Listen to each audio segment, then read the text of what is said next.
Assalamualaikum warahmatullahi wabarakatuh dan selamat pagi. Jadi pada minggu lepas kita dah bincang panjang lebar berkenaan dengan cukai pendapatan. Cara bagaimana nak mengira cukai pendapatan, jadi cikgu harap kamu fahamlah. Okey, so ada beberapa kaedah yang mana untuk mengira cukai pendapatan. Okey, kita perlu melihat kepada yang pertama sekali berapakah jumlah pendapatan kasar. Okey, kemudian kita kena lihat apakah pengecualian pengecualian cukai yang diterima. Okey, seterusnya daripada situ kita akan lihat pelepasan cukai. Selepas kita melihat kepada pelepasan cukai, okey, ada satu lagi perkara yang kita panggil apa nama dia? Cukai, sekejap kita tengok balik. Cikgu pun dah lupa dah ni. Minggu lepas kita dah lihat cukai pendapatan. Mana cukai pendapatan? Okey, cukai pendapatan. Okey, so pendapatan tahunan kasar. Okey, kemudian kita ada pendapatan bercukai berapa. Okey, tolak dengan pengecualian, tolak dengan pelepasan. Okey, daripada situ selepas kita dah dapat jumlah akhir, okey, kemudian kita tolak dengan rebate. Ada satu lagi perkara yang dinamakan sebagai rebate. Okey, rebate tu macam mana cara nak dapatkan? Okey, so kena ada kira-kira dia. Lepas tu kita ada juga melihat kepada kaedah pengiraan taksiran cukai sama ada bersama atau secara berasingan. Itu adalah untuk cukai pendapatan. Jadi pada hari ini kita akan melihat kepada beberapa jenis cukai lagi. Okey, yang pertama ni kita nak melihat bagaimana kaedah kita nak mengira cukai jalan. So cukai jalan secara tidak langsung dia sangat berkait rapat dengan insurans. Okey, insurans jalan. Insurans jalan yang mana diberi nama kalau dalam bahasa Inggerisnya kita panggil sebagai road tax. Kebiasaannya.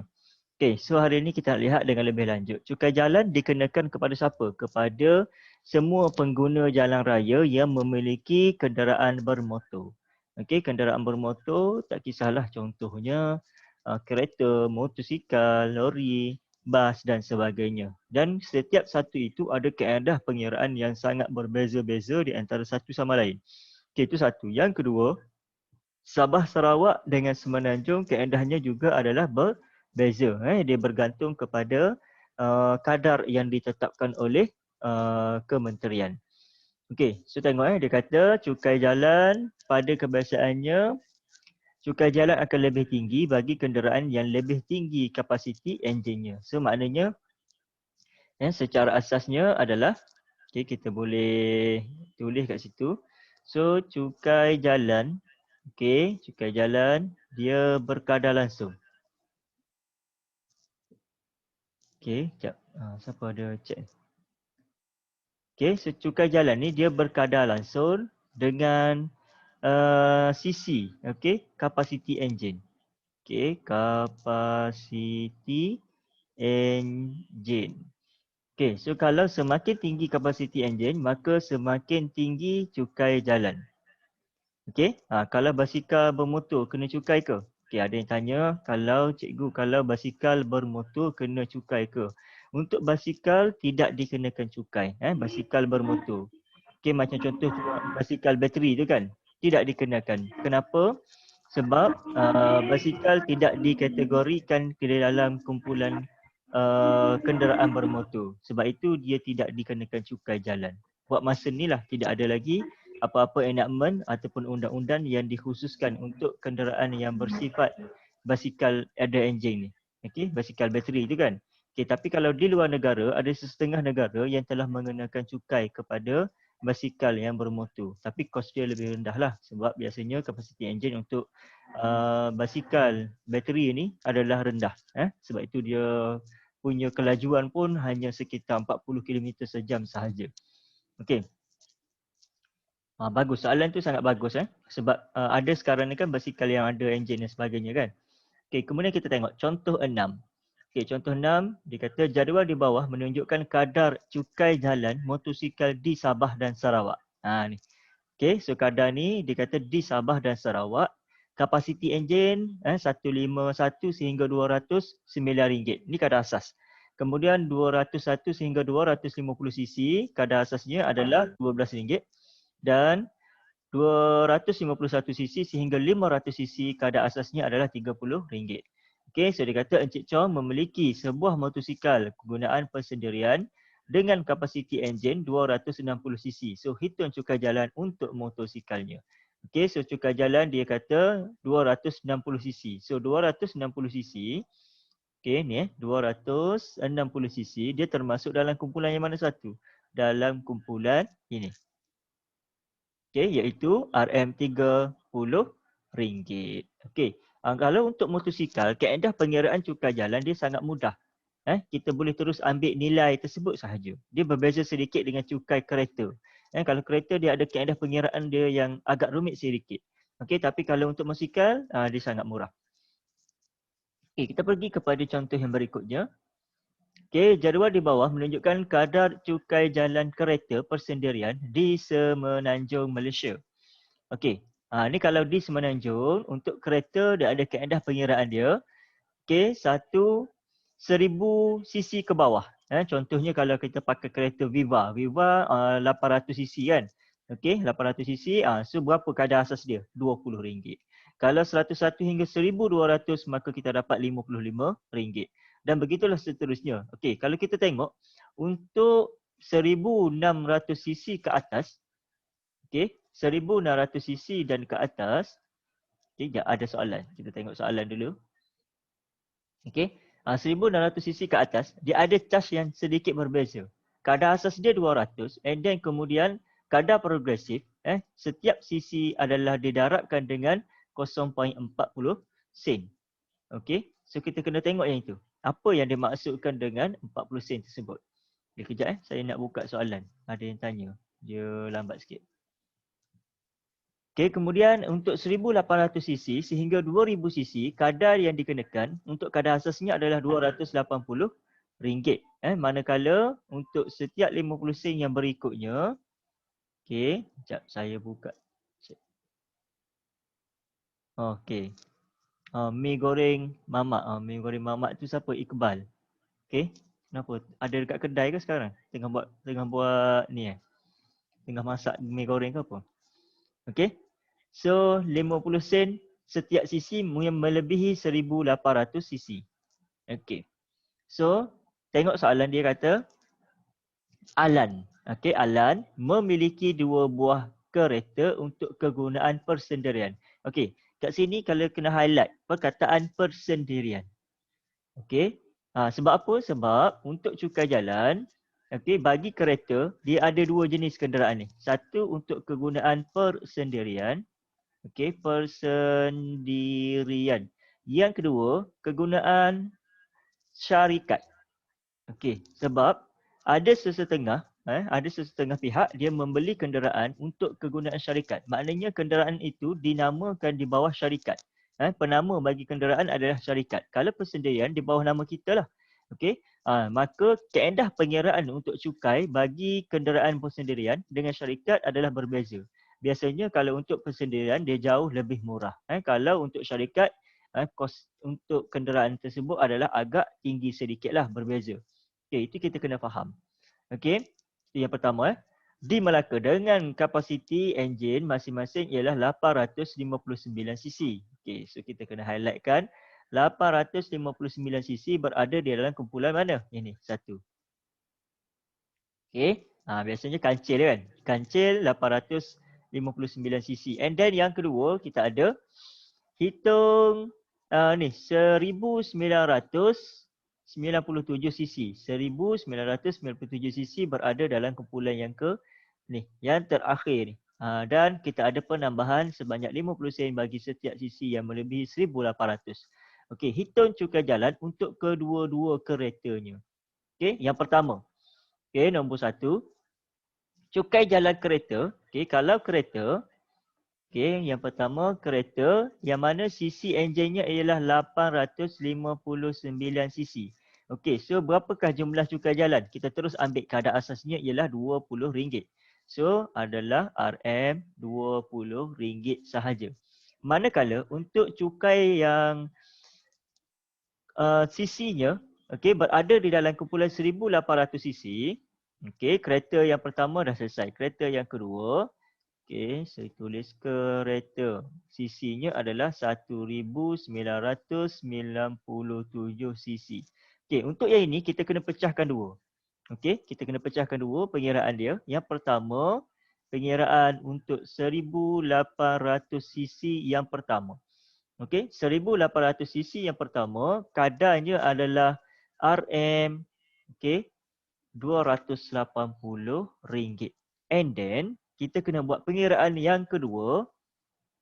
Okey, pengiraan yang kedua pula, kita kena ambil, okey, 1900, okey, 1997, kita kena tolakkan dengan 1800. Okey, kena tolak dengan 1800, maka kita akan dapat sini 7, sini 9, sini 1. So 197 kita kena daratkan dengan kadar yang dikenakan untuk setiap sisi yang melebihi.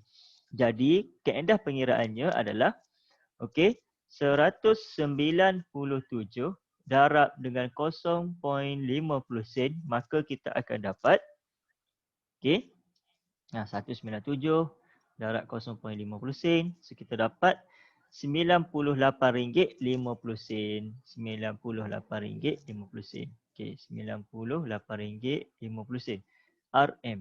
Okey, so jumlah keseluruhan untuk kereta yang memiliki kereta yang 1997 cc adalah bersamaan dengan, okey, RM RM378.50. So kos yang dikenakan untuk kereta 1997 cc. Okey, soalan nak hitung cukai jalan yang dikenakan untuk kedua-dua buah kereta. So kalau kedua-dua buah kereta maknanya 378.50 sen, kita kena tambahkan dengan RM20, maka kita akan dapat jumlah keseluruhan dia adalah RM398.50. Okey, so itu adalah kos yang dikenakan kepada Alan.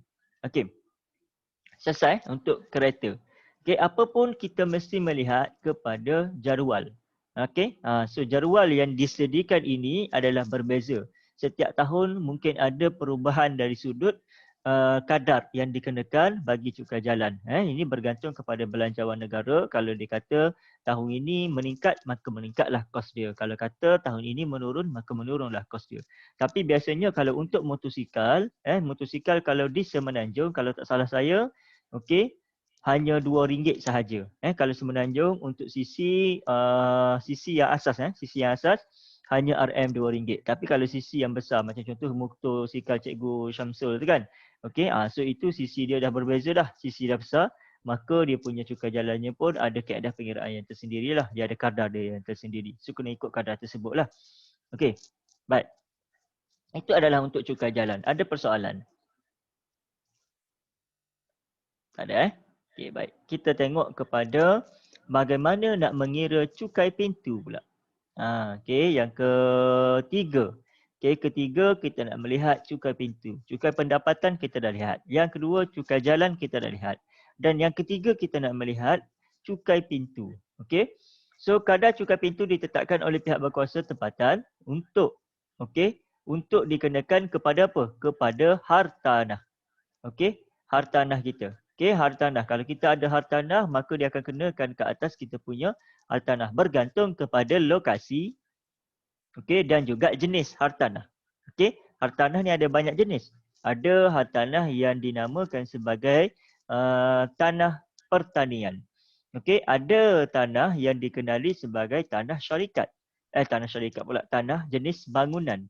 Okey, so kadar untuk cukai bagi tanah pertanian biasanya lebih rendah berbanding dengan tanah jenis bangunan. Okey. Itu ada perbezaan sedikitlah. Dan lokasi kampung luar bandar dengan lokasi di bandar, okey, pun sangat berbeza. Kalau di bandar kos dia adalah lebih tinggi berbanding dengan di luar bandar. Tengok kepada lokaliti setempat. Okey, jumlah cukai yang perlu dibayar setiap tahun bergantung kepada kadar cukai yang dikenakan atas nilai tahunan. So kadar ini akan berubah setiap tahun. Biasanya dia semakin meningkat. Jarang kadar cukai ini semakin menurun. Okey, rata-rata untuk tahun 2021 ini kita difahamkan kadar cukai kebanyakannya meningkat, termasuklah cukai pintu. Okey, so jumlah cukai pintu sama dengan kadar cukai pintu darab dengan nilai tahunan. Okey, darab dengan nilai tahunan. tahunan. Okey, so ni formula dia. Formula dia kita kena ingat. Okey, jumlah cukai pintu adalah bersamaan dengan kadar cukai pintu darab dengan nilai tahunan. So nilai tahunan ni dari mana dia dapat? Anggaran sewa bulanan darab dengan 12 bulan. So itu anggaran dia.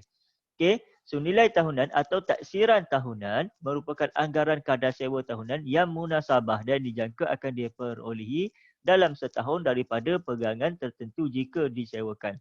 Okey, siapa yang buat kadar ni? Okey, nilai tahunan ni, kadar anggaran sewa bulanan ni akan ditentukan oleh penilai. Penilai ni adalah biasanya daripada pihak-pihak jabatan tanah, ukur dan sebagainya, dia orang ada penilai. Okay, mereka akan menentukan berapakah nilai hak tanah di kawasan tersebut dan berapakah kadar sewa minimum di kawasan tersebut sesuai dengan lokaliti setempat lah. Kalau tanah pertanian, kadar sewanya mungkin lebih rendah. Kalau kawasan itu kawasan di kampung, kadar sewa rumah di kawasan kampung pun biasanya lebih rendah. Contohnya kalau sewa rumah di kawasan Johor Bahru, paling kurang pun kita kena sewa sebiji rumah yang kos sederhana pun dah mencecah sehingga RM1,000. Okey, kalau di Mesir ni masih lagi boleh boleh dapat untuk harga di bawah kadar tersebut. Okey, contoh yang ke-8 kita nak bincang, contoh sekarang ni adalah berkenaan dengan cukai pintu. So dia kata Mariani. Okey, Mariani memiliki sebuah rumah kediaman di Subanjaya. Okey, ni dia ada rumah kediaman di Subanjaya. Dia menerima bil cukai pintu daripada daerah Majlis Daerah Subanjaya, diberi bahawa nilai tahunan ialah RM6,580. So nilai tahunan 6,000, dia kata nilai tahunan ialah RM6,580 dan kadar cukai pintu ialah 5%. So hitung jumlah cukai pintu. Okey. Cukai pintu yang perlu dibayar oleh Mariani untuk setengah tahun. Setengah tahun maksudnya separuh sahajalah. Okey, so kaedah dia adalah kita berguna formula. Okey, formula yang ke atas tu kan, jumlah cukai pintu. Okey, so jumlah cukai pintu. Okey, jumlah cukai pintu. Okey, sama dengan kadar cukai. Okey, kadar cukai pintu darab dengan nilai tahunan. Okey, nilai tahunan. So kadar cukai pintu kat sini dia kata ialah 5%. So maknanya kalau 5%, 5/100 lah. Okey. So 5/100 darab dengan 5% darab dengan berapa dia punya nilai tahunan dia adalah RM6,580. Okey. So RM6,580 bersamaan dengan RM. Okey, 5% darab RM6,580 bersamaan dengan RM329. Ini adalah kadar untuk setahun. Kalau dia nak kata sini setengah tahun, maknanya kalau kita nak untuk setengah tahun, okey, maksudnya separuh lah kan. Separuh maknanya 1/2 darab RM329 ataupun 379 bahagi 2, maka kita dapat untuk setengah tahun kadar cukai pintu yang dikenakan ialah RM164.50. Okey, bergantung kepada kaedah. Bergantung kepada lokaliti. Sebab ni dia tinggal di kawasan bandar. Okey. Bagaimanakah mengira cukai tanah? Okey, yang berikutnya pula kita nak tengok kalau dia berada ini beza cukai tanah dengan cukai pintu tu berbeza. Okey, cukai pintu dia memang untuk hartanah tapi lebih kepada kawasan kediaman, okey, bangunan dan sebagainya. Okey. Kalau cukai tanah ni dia bergantung kepada tanah. Okey. So kadar cukai tanah ditetapkan oleh kerajaan negeri. Okey, ni. Yang pertama dikata ditetapkan oleh kerajaan negeri. Okey, berdasarkan apa? Berdasarkan kepada lokasi, saiz dan jenis tanah itu sendiri. Okey. Sejumlah cukai pintu yang perlu dibayar setiap tahun bergantung kepada cukai pintu. Cukai tanah yang perlu dibayar pada kadar cukai tanah setiap unit keluasan atau jumlah keluasan tanah yang dimiliki. Sebab tanah dia bergantung pada keluasan tanah itu sendiri.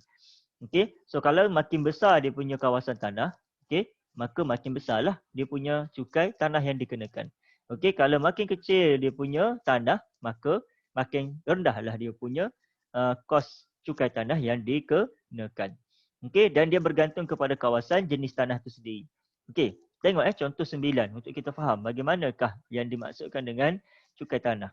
Okey, tadi cukai pintu dia lebih kepada bangunan, sama ada kediaman, rumah kediaman ataupun bangunan syarikat dan sebagainya. Kilang dan sebagainya itu berbeza. Okey, so Encik Hamid memiliki sebuah rumah berkeluasan 130 meter persegi. Okey, 130 meter persegi. So dia kata 130 meter persegi. Diberi bahawa cukai tanah yang dikenakan ialah 43 sen untuk setiap meter persegi. Okey. So hitung jumlah cukai tanah yang perlu dibayar oleh Encik Hamid setiap tahun. So tengok kadar cukai tanah setiap unit kawasan darab dengan jumlah tanah. Okey. So dia punya kawasan rumah dia adalah 130. So kita dapat 130 kat sini kan. Okey, kadar yang dikenakan 0.43 sen. So maknanya untuk setahun kadar yang dikenakan ialah sebanyak RM55.90. Okey. Itu adalah untuk cukai tanah. Maknanya dia dikenakan kepada tanah yang diduduki oleh Encik Hamid. Okey. Untuk dia punya bangunan, rumah dia, itu lain lagi. Itu kita panggil macam contoh lagi ni kan, kita ada rumah. Okey, so kita ada rumah. Okey. Rumah kita ni dibina di atas sebuah tanah. Okey. So ni tanah. Okey. So ada dua jenis cukai yang dikenakan kepada kita kat sini. Satu, kita dikenakan cukai pintu. Okey, cukai pintu dikenakan kepada bangunan, jenis bangunan. Dan yang kedua, kita ada cukai tanah. Okey, cukai tanah. So, setiap tahun kita kena bayar, yang pertama kena bayar cukai pintu, yang kedua kena bayar cukai tanah. So, ada dua benda lah yang kita kena bayar kepada kerajaan yang melibatkan kepada harta tanah ni. Okey, baik. Kita tengok yang berikutnya.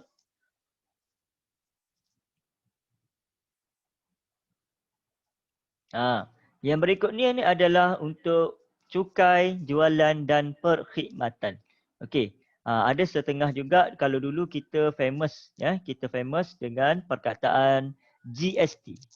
Okey, ni GST. Kemudian sebelum GST kita dah ada SST. Kalau kamu pergi makan KFC ke pergi makan di kedai-kedai restoran-restoran yang ada ni biasanya dalam resit dia dah nyatakan SST dan sebagainya. Macam contoh Mary Brown, pizza dan sebagainya kan. Yang jenis gitu memang kita boleh lihat dia ada tulis dengan jelas. Okey. Lepas tu kita dah ada SST, pergi kepada GST and then kita balik semula kepada sekarang ni kita guna SST semula. Okey. So kaedah pengiraan untuk GST, SST adalah berbeza. Okey. So yang sekarang ni yang kita nak lihat adalah SST. Okey. So bagaimana nak kira cukai jualan dan perkhidmatan? Okey, kadar cukai jualan untuk barangan adalah berbeza, iaitu tengok dia kata berbeza, iaitu 5%, 10% atau kadar-kadar lain bergantung kepada jenis barang tu sendiri. Bergantung kepada barangan. Okey, dan kadar untuk cukai perkhidmatan ialah tetap, iaitu 6%. Okey, ini adalah khusus untuk perkhidmatan. Beza barangan dengan perkhidmatan. Okey, ada dua. So ada dua kat sini, satu barangan. Okey, barangan ni merujuk kepada produk lah. Yang kedua adalah perkhidmatan. Okey. Kalau kamu masuk ke dalam restoran, okey, contoh kamu pergi makan dekat KFC, kamu akan dikenakan dua jenis cukai. Cukai yang pertama adalah makanan tersebut. Okey, yang kedua adalah perkhidmatan yang disediakan oleh pihak restoran. Okey, so ni adalah perkhidmatan. Macam contoh dia bagi straw ke, dia bagi apa-apalah khidmat, dia tanya kita itu ini. Okey, itu semua dikenakan cukai. Okey. Contoh ni contoh. Okey, ini contoh yang melibatkan hotel. Okey. Sofia menyewa sebuah bilik di Hotel Selesa, okey, dengan harga 240 semalaman. Okey, so dia kata harga dia 240 semalaman. Okey, Sofia menginap di hotel itu untuk 2 malam. Okey, 2 malam. Okey, diberi bahawa hotel itu mengenakan cukai perkhidmatan sebanyak 6%. Okey. So cukai perkhidmatan yang dikenakan adalah sebanyak 6%. Okey, ini tetap Kenapa dia kenakan cukai perkhidmatan? Okey, sebab bila hotel tu menyediakan kita punya tempat tinggal, bilik tu, maka dia akan sediakan juga sekali perkhidmatan. Contohnya apa? Perkhidmatan untuk Sofia ni kemas bilik. Biasanya kalau Sofia keluar pagi tu akan ada dia panggil housekeeping. Okey, housekeeping tu akan datang kemaskan bilik Sofia dan sebagainya. Okey, tukar cadar dan sebagainya. Itu maka dikenakan perkhidmatan. Okey. So hitung cukai perkhidmatan yang perlu dibayar oleh Sofia. Okey, so kat sini kita ada harga biliknya ialah RM240. Darab dengan 2 malam. Okey, darab dengan cukai perkhidmatan yang dikenakan ialah sebanyak 6%. So daripada sini kita darab 240 darab dengan RM2. Darab dengan RM2. Darab dengan 2 malam. So dapat 480 darab dengan 6%. So kos cukai yang dikenakan ialah RM28.80. Okey. So kita kena fahamlah apa yang dimaksudkan dengan cukai-cukai ini. Okey. Baik. Seterusnya, okey, latihkan diri 4.1C. Okey, kita nak cuba buat latihan tersebut.